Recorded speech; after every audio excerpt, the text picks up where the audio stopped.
Thank you for listening to the Matt's Movie Reviews podcast, available on Podbean, Apple Podcasts, Spotify, Google Podcasts, Amazon Music, and Stitcher. Also, please follow Matt's Movie Reviews on Facebook, YouTube, LinkedIn, Reddit, Instagram, and MeWe.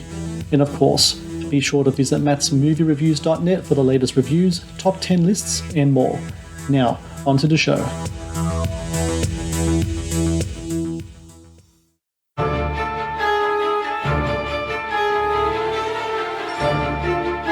I view him as a little brother. So you literally grew up with somebody, like you grew up with them in the family. It's showtime.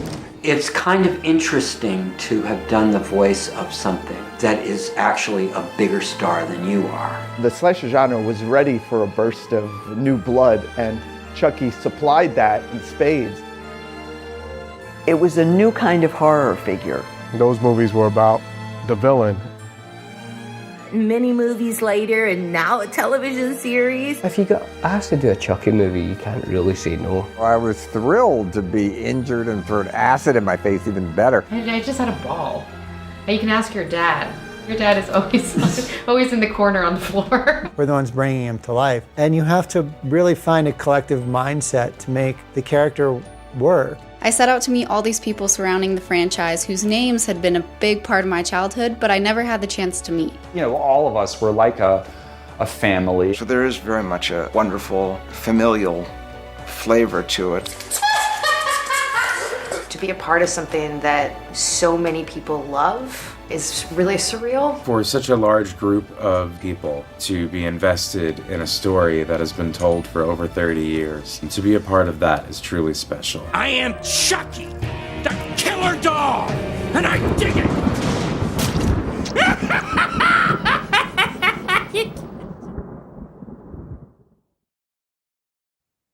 Hello and welcome to the Matt's Movie Reviews podcast. I am your host, Matthew Pejkovic, and this is episode number 521. Releasing April 26 on digital in Australia and New Zealand is Living with Chucky, a documentary that delves into the Chucky horror franchise that is home to the horror classic Child's Play and the current SyFy TV series Chucky. With its engaging interviews and behind-the-scenes insights, Living with Chucky presents how it takes a community and indeed a family to create a movie, especially in the horror genre. And joining me now is the director of Living with Chucky, Kyra Elise Gardner. Kyra, thank you so much for your time today. Oh, thank you for having me. You know, I really enjoyed Living with Chucky. I get a lot of documentaries set my way, and I find that documentaries about horror films have become much more prolific now than ever before. I think it's such a burgeoning kind of subgenre. What I really loved about your film, though, what I think separates it from the other horror documentaries, it is an intimacy in the film that's really shown between the creation and its creators. And like I said in my intro, it takes a community to put a film together. This is very true. But the thing about the Chucky franchise, especially the last several projects, is that family has continued to live on. Certain crew members, certain cast, but on and on and on.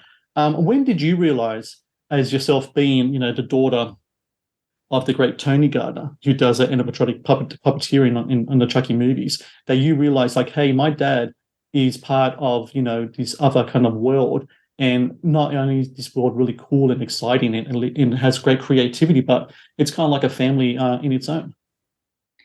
I probably started to notice that later on in high school. I love my dad and I think his job is the coolest and his work's the coolest, but you don't really realize like the impact it has on other people. Like I grew up in a small town.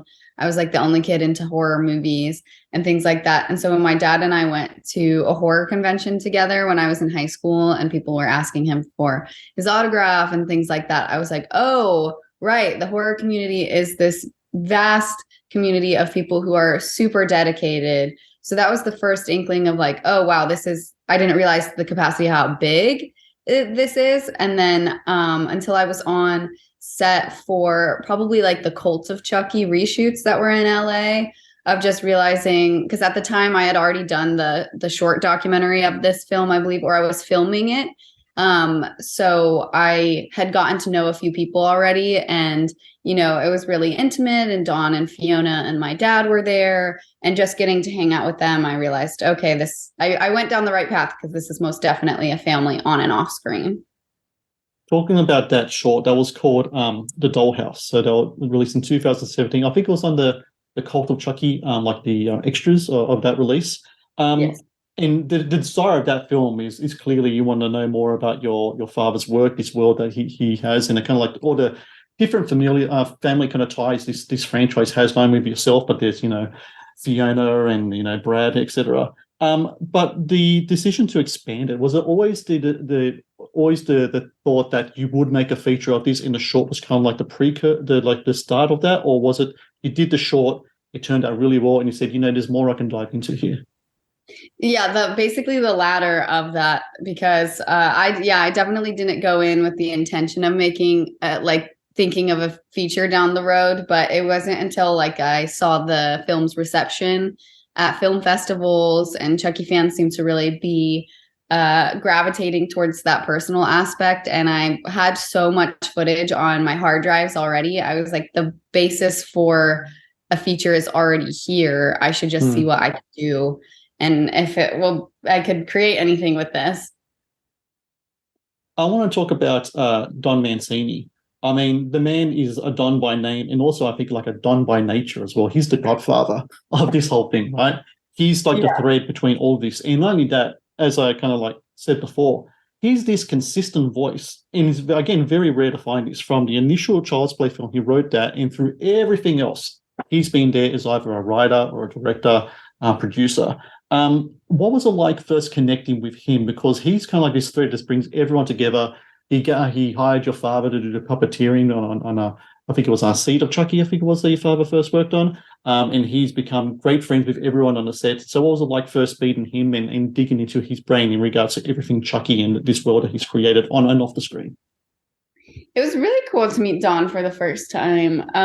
We went to his house, which was also cool because it was like I got to meet these people where they live and see kind of what they're like. And diving into Don's history was actually really inspiring, because he started this whole endeavor pretty much around the same age that I am now. So it was really inspiring to see what could be created off of just a script, and people taking chances with you. And then obviously he's fostered those relationships over the years, and it's just kept going. No matter what position he's held on it, it's been his baby. And I think that's very, very rare, obviously, in general, but also in horror, for the same voices to be behind it.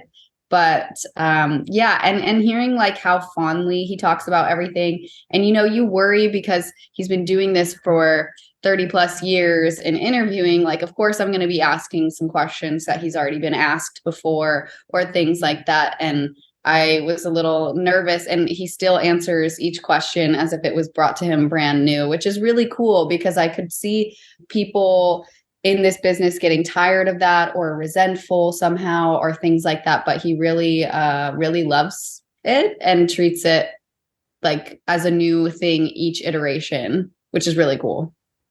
The Matt's Movie Reviews podcast is brought to you by TeePublic. TeePublic is the world's largest marketplace for independent creators to sell their work on the highest quality merchandise. With over 1.2 million designs, TeePublic is sure to have something you love. The Matt's Movie Reviews podcast is brought to you by Amazon.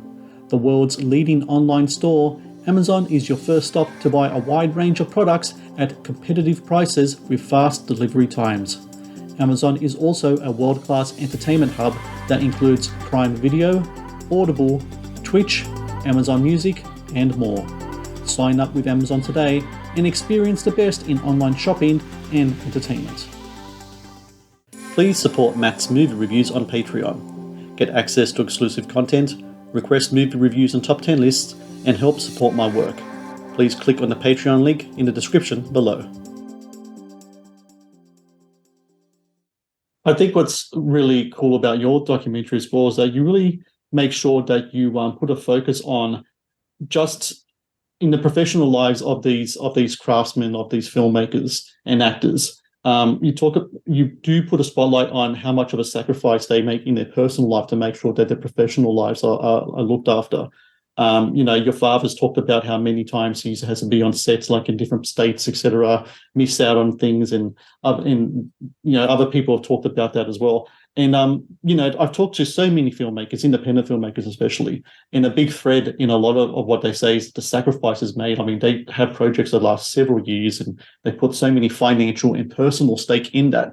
And I think it's really important that you brought that to the fore. Was that something that you always wanted to make sure that you presented, that you, as a daughter of a craftsman in the film industry, that you want to present, hey, when dad leaves and he's with his other family, he's missing out on something else, and it's something that does weigh heavily on him. But he's just trying his best to provide for his family. Yeah, it wasn't something like as soon as I started the feature that I knew I would be diving into, but in going through the interview footage and things like that, I decided that was something I really wanted to talk about. And I got a little nervous because some things in Hollywood, air quotations, are like quote unquote taboo to talk about or something like that. Like you'll hear a lot of, you'll be on a set where so many things were chaotic or some people were inappropriate, but then you don't hear people speaking up about it or talking about things or how things could be better. And so I was a little nervous, like, I might be shooting myself in the foot if I'm talking negatively about anything, but it's important, especially in documentaries, that it's authentic, and we can't just like be a happy family that gets to go see each other. Like, no, the reality is that you're leaving another family behind for several months at a time, and it's hard. So as soon as I knew that was something I wanted to address, I made sure to kind of ask those same questions to anybody else I still had to interview, and make sure we dove into it.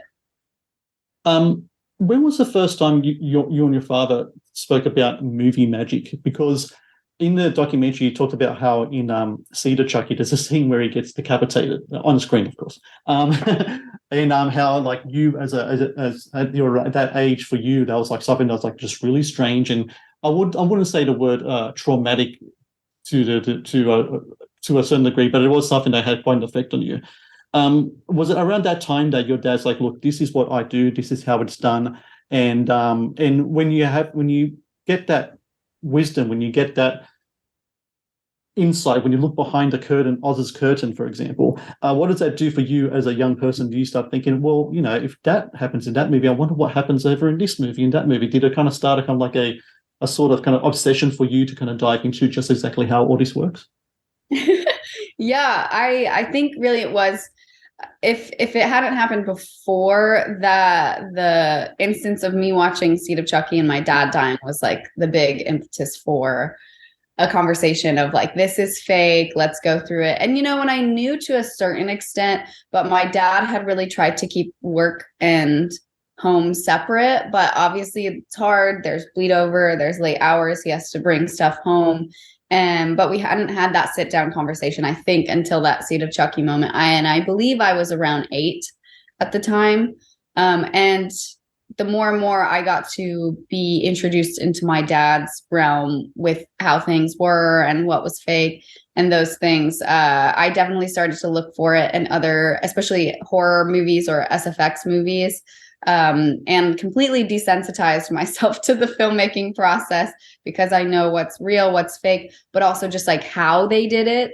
So, even if you can see that something is fake on screen, like I know what it's probably made out of at this point, which is really cool and helpful now that I've decided to go into filmmaking myself.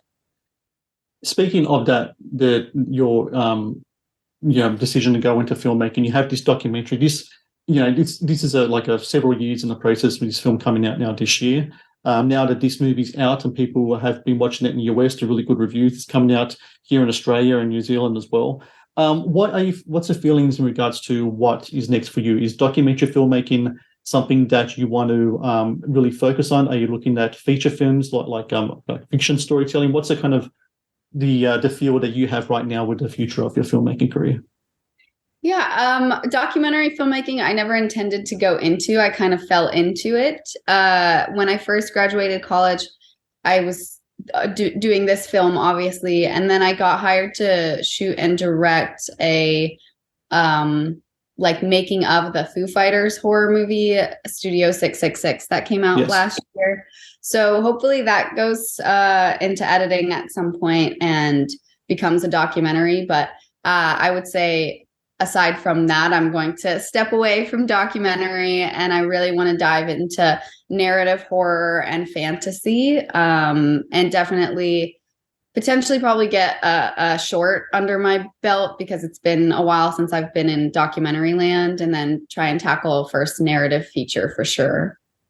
Well, that sounds really exciting, because I really like what you brought to this kind of like documentary behind the scenes of horror making sphere. As I said in my introduction, the stuff that you brought to it, the intimacy of it, and also I thought that the ease that you had your interviewees kind of like, you know, talk about things and such. I think it was a really good kind of skill that you had, and I can't wait to see how you bring those to other films. And for everyone listening, April 26th on digital in Australia and New Zealand, Living with Chucky. I've got to emphasize to everyone out there, you don't have to be a fan of horror films or the Chucky films to watch this movie. This movie is not about that necessarily. I mean, that is part of it, but it's about filmmaking as a whole. It's about family of filmmaking. The community comes from filmmaking. I think it's a really kind of cool kind of like insight into that. And I got to say, Kyra, thank you so much, very much for your time.